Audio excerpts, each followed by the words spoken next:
Hello friends, मैं शगुफ्ता और आप देख रहे हैं ताज़ा टीवी पर अपना favourite programme examination made easy.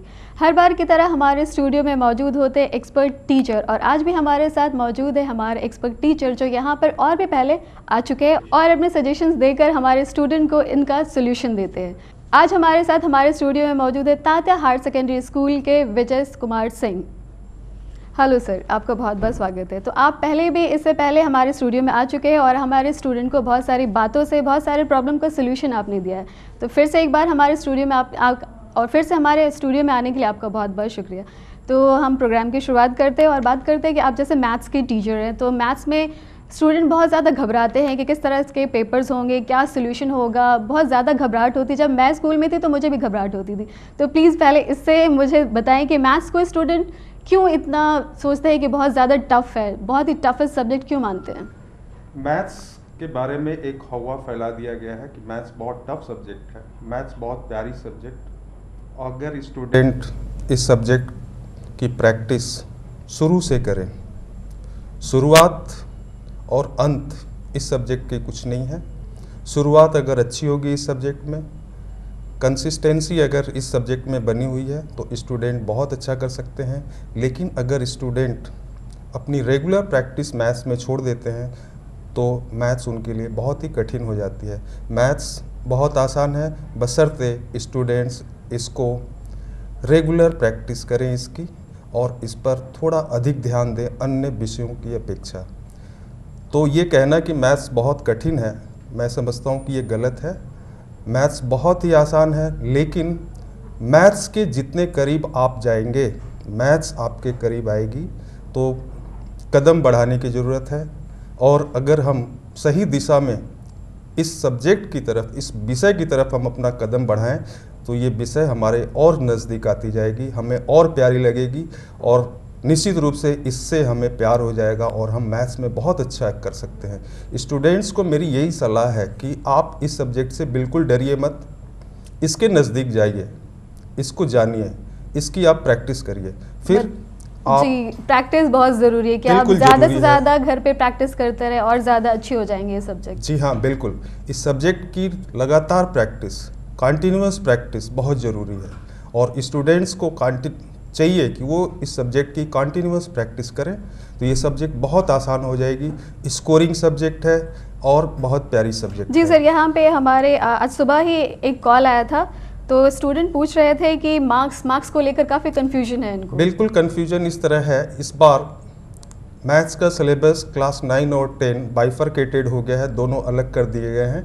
Class 10 में जो पढ़ाया गया है, मतलब ये पहले ओल्ड पैटर्न में क्लास 9 और 10 कंबाइंड सिलेबस आता था। बोर्ड के क्वेश्चन पैटर्न्स में 9 और 10 से क्वेश्चन सेलेक्ट किए जाते थे। लेकिन अब इस साल से नया सिलेबस जो आया है उसमें बाइफरकेशन है, क्लास 10 का क्लास 10 में आएगा, क्लास 9 का क्लास 9 में आएगा। तो स्टूडेंट्स में ये थोड़ी कन्फ्यूजन है कि कहाँ से क्या चीज़ आ रहा है। उनको डिटेल में मैं बताऊंगा कि इस बार क्लास 10 में कौन कौन से chapters, arithmetic, algebra, trigonometry, geometry और मेंसुरेशन में कौन कौन से चैप्टर्स आएंगे, कितने मार्क्स के होंगे, कौन सा क्वेश्चन कितने मार्क्स का होगा। टोटल 100 मार्क्स मैथ्स के पेपर में 10 मार्क्स उनका ओरल का है। बाकी ये हमारे स्टूडेंट के लिए बहुत ही ज़्यादा अच्छी बात होगी क्योंकि उनके मार्क्स का जो कन्फ्यूजन है वो उनको दूर हो जाएगा। जी सर। तो 100 मार्क्स के पेपर में 10 मार्क्स उनका ओरल जो स्कूल में लिया जाता है, 90 मार्क्स का रिटेन पेपर है जो बोर्ड से क्वेश्चन पेपर आएंगे 90 मार्क्स के। इस 90 मार्क्स में 20 मार्क्स का ऑब्जेक्टिव, जिसमें 6 मार्क्स के जो क्वेश्चन हैं, 6 क्वेश्चंस कैरिंग 1 मार्क्स ईच और 7 क्वेश्चंस कैरिंग 2 मार्क्स ईच। इस तरह से 20 मार्क्स के ऑब्जेक्टिव और फिर 70 मार्क्स के क्वेश्चंस जिसमें 3 मार्क्स, 4 मार्क्स, 5 मार्क्स के क्वेश्चन रहते हैं जी। इस प्रकार नंबर्स का डिवीजन किया गया है। अलजेब्रा, अरिथमेटिक और ज्योमेट्री, ट्रिग्नोमेट्री, मेंसुरेशन के लिए मार्क्स का डिस्ट्रीब्यूशन अलग अलग है। जैसे मैं बताऊं, अलजेब्रा के लिए 35 मार्क्स टोटल आएगा, अरिथमेटिक का 15 मार्क्स है, ज्योमेट्री 25 मार्क्स है और मेंसुरेशन 10 मार्क्स है, ट्रिग्नोमेट्री 15 मार्क्स है। तो तो ये है। स्टूडेंट आप इसे नोट कर ले ताकि आपके जो मार्क्स को लेकर जो कंफ्यूजन है वो आप दूर कर पाएँ। जी हाँ, बच्चों में ये जो कन्फ्यूजन है कि मार्क्स का डिस्ट्रीब्यूशन किस प्रकार है, तो उनके लिए मैं ये सजेस्ट करूँगा कि बोर्ड से जो सैम्पल पेपर्स आए हुए हैं, जो काफ़ी पहले निकल चुका है सैम्पल पेपर, उसको भी जी। कंसल्ट कर सकते हैं। सैम्पल पेपर्स को थोड़ा देखें और सैम्पल पेपर्स में क्वेश्चन पैटर्न भी दिया हुआ है, मैथ्स का, फिजिक्स का और बाकी सभी सब्जेक्ट्स के क्वेश्चन पैटर्न्स दिए हुए हैं। उनको अगर बच्चे फॉलो करें, स्टूडेंट्स फॉलो करें तो उनके लिए आसानी होगी। फिर भी मैं यहाँ पर हर एक मैथ्स के हर एक टॉपिक पर, जैसे arithmetic, algebra, mensuration, geometry, trigonometry, इनके बारे में अभी बताऊँगा। लेकिन बच्चे अगर सैम्पल पेपर्स को और ध्यान से देखते हैं और उसमें दिए हुए क्वेश्चंस को अटेम्प्ट करते हैं, सॉल्व करते हैं, तो आने वाले एग्ज़ाम में उन्हें बहुत आसानी होगी मैथ्स के पेपर में।